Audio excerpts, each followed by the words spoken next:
Welcome back to the shop, guys. This is Jake with Jacoby and Company Woodworks, and today we are going to be making this amazing bread knife out of maple and bloodwood. Stay tuned. Okay guys, for this project we're going to need to glue up a 3-piece blank. That's going to consist of 2 pieces of maple and 1 piece of bloodwood. You could use walnut, you could use whatever you want on this, maple and cherry, whatever might fit your decor at your house. You might have different wood trims and accents and utensils and whatnot. So feel free to use whatever you want. But today I'm going to use maple and bloodwood. It contrasts really nice, the red with the white. So for the maple, we're going to need 4-inch wide, 3/4 thick, 17 inches long, 2 pieces. And for the bloodwood, we're going to need 4 inches wide, 1/2 inch thick, 17 inches long, 1 piece. So we can glue up our blank. Let's go ahead and get started. Okay guys, I got some wood picked out, 2 pieces of maple, 1 piece of bloodwood. Another reason I like this project, bread knives are something everybody uses. They're great for gifts, great for Christmas presents.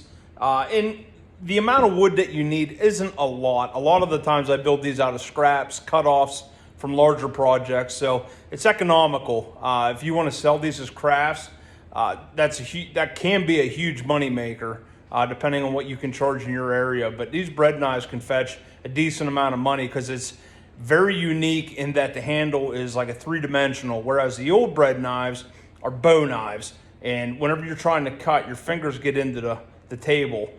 This keeps your hand up off the table and you don't have to be out over the edge of the counter. So let's go ahead and dive into this. We're going to go over to the joiner, get it one face flat on all of these, and then go to the thickness planer.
Okay guys, we got our blank out of the clamps. We got to get this down to final outside dimensions for width and height of the knife. So we're looking at 2 inches wide. Right now we are sitting at just shy of 2 1/4.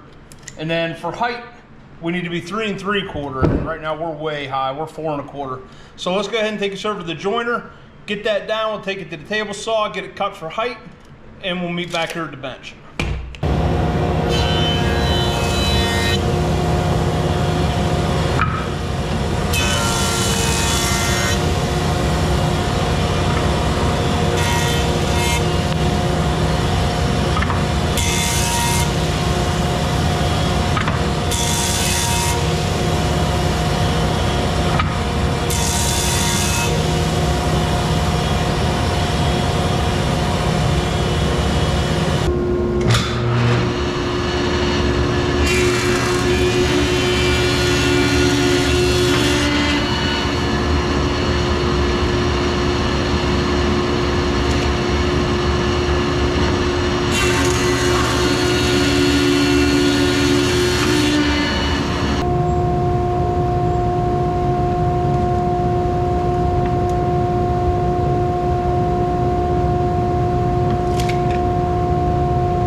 Okay guys, we have our blank down to the dimension that we wanted, 2 by 3 3/4.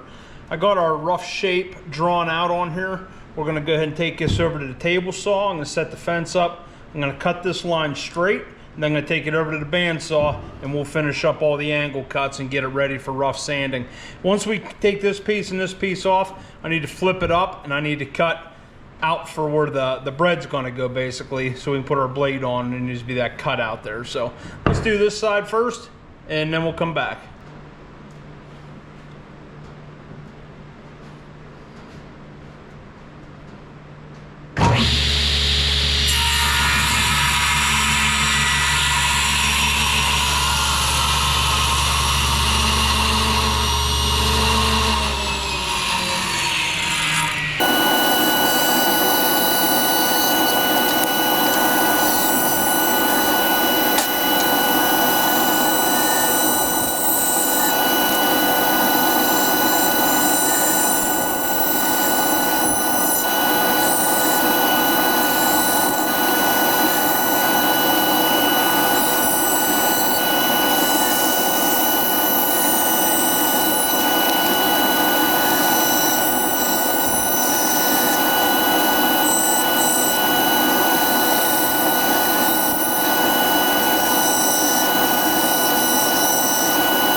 Okay guys, so we got our shape roughed out on the bandsaw. I went ahead and laid out where we're going to make our cut. You can see the X's here.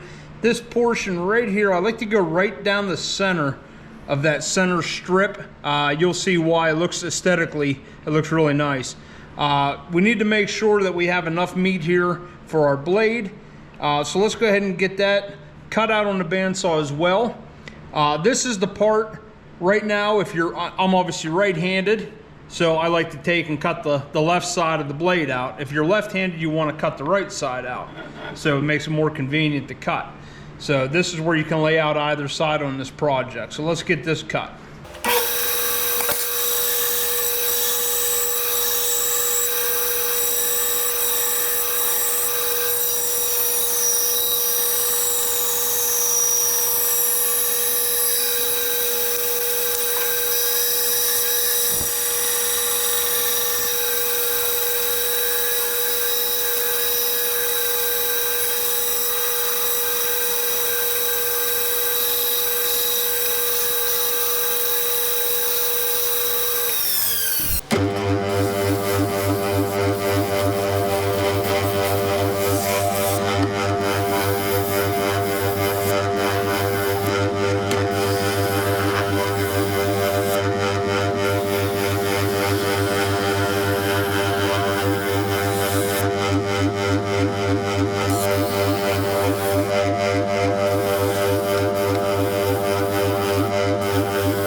Okay guys, we're back. Got it all sanded out. I didn't want to bore you with that process. I know it's not the most fun thing to watch. I got this up to about 180 grit. I'm going to apply just some mineral oil. This is the same oil we used on the wood bowl just the other week, the walnut and hickory bowl. I'm just going to put that on with a white clean cloth.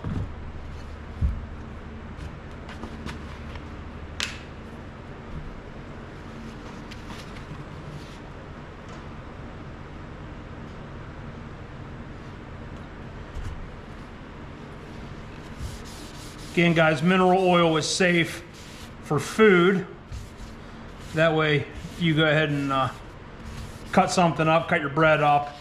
You're not putting polyurethane on this and having polyurethane flakes when you cut your bread, getting into your bread. So this mineral oil you can just wipe back on, a couple coats, and then as it tends to dry out, which it will, you can go ahead and put on a couple more coats there, maybe in a month or so.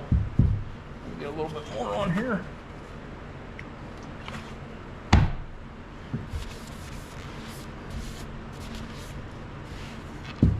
Just want to keep putting it on. It's going to soak it in. You'll see that grain, especially on the end grain, will soak that oil right into that wood. Just let that fill up with oil.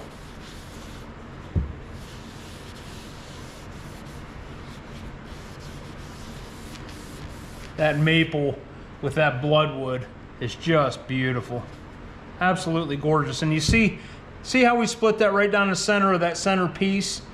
Look how aesthetically pleasing that is to the eye, at least to my eye. And that little bit of maple on the handle here for the thumb rest as you hold that. Just a really nice design, guys. And the whole point of this knife, as opposed to bow knives, is that as you're cutting the bread, your fingers aren't hitting the ground or hitting the table or the countertop. It's three-dimensional versus two-dimensional like a lot of the knives. So that's the reason I like this design. I've made a lot of these, giving these away for gifts, birthdays, Christmas, all kinds of holiday presents. People just, everybody that's got them still has them, still uses it. They love them, so highly recommend this. Let's get a couple more coats on here, and then we'll get the blade on and call this one done.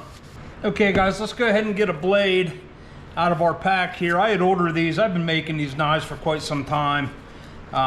So I usually order 5 or 10 blades at once. It's cheaper that way. If you're only planning on making one, obviously you can go ahead and just order one blade. Be very, very careful. These blades are incredibly sharp, just deceivingly sharp. So you gotta be super careful with these things. These are stainless steel blades. Obviously you want stainless steel. You're working with food, you don't want rust, etc. Let's go ahead and get this tape off my fingers. Okay, so we get our blade laid out here. And we want that blade, the bottom of the teeth on the blade, to sit flush with the bottom of the wood. We don't want it proud and we don't want it high. So we'll go ahead and get that centered. Get that right where we want it. We're going to pre-drill this because this is hardwood. So I'll get my drill bit lined up.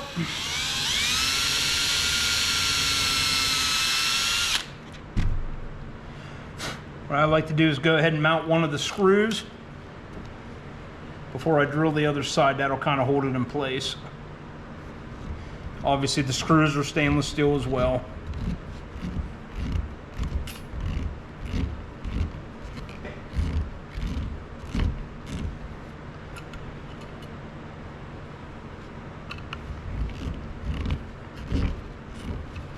Okay, that's not completely snug yet. Let's go ahead and get this one mounted.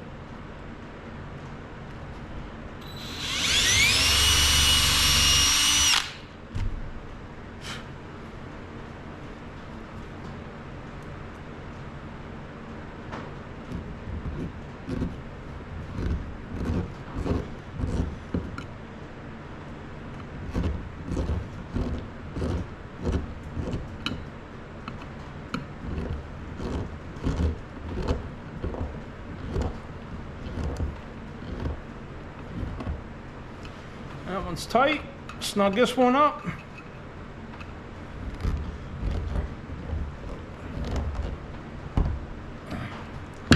Okay, guys, I'm gonna get some mineral spirits, clean this blade up. There it is. Beautiful bread knife, three-dimensional shape. Obviously, you can make this cut out smaller if you want. I like real thick bread. We like to make a lot of French toast in our family. This is right about an inch. Maybe just shy of an inch, 7/8 of an inch. Again, you can cut that all the way down to 1/2 an inch if you want, so you have a normal slice of bread. Completely up to you guys. This is a really nice shape. Again, you got your thumb hold here. Nice handle to grab onto. I got big hands. That's a nice thick handle. If you have smaller hands, you want to shape that down, shape it down. That's fine. That's the beauty of this project. You can make it anything you want. Just an idea for you guys. Hope you enjoyed it. Like, subscribe, be kind to one another. I'll catch you on the next one.